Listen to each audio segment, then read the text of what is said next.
Tre concetti brevemente, perché credo dalla storia, questi 13 anni, se noi pensiamo a un imprenditore che ci mette del proprio, investe del proprio, non soldi degli altri, attende 13 anni per poter poi concretizzare un investimento che deve avere anche un ritorno, e ovviamente investono, giustamente deve avere un ritorno. Purtroppo noi siamo un paese che sicuramente qualcosa bisognerà modificare, perché stiamo parlando di imprenditori, parliamo anche di opere pubbliche. Quando si fa qualcosa di nuovo in questo paese, ricorsi contro ricorsi, prendiamo la Bretella Vittorio Veneto Sud, San Giacomo di Veglia,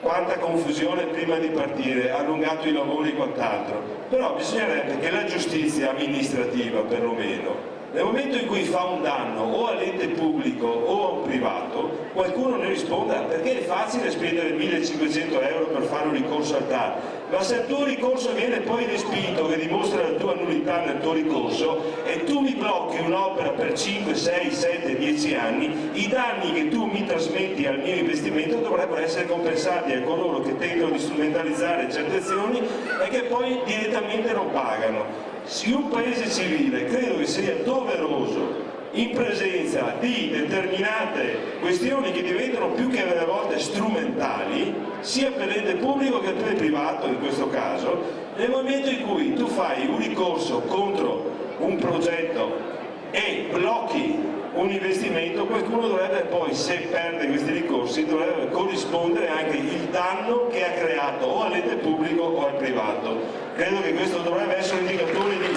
paese civile, soprattutto per coloro che ci mettono del proprio, come Ivan e la famiglia in questo caso.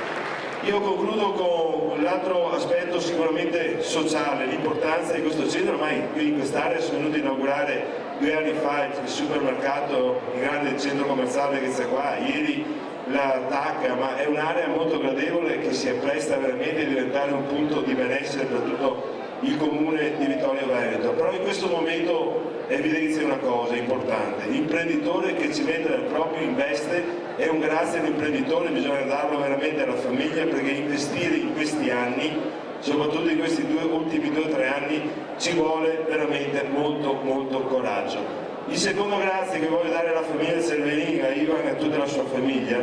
è che in questo momento nel quale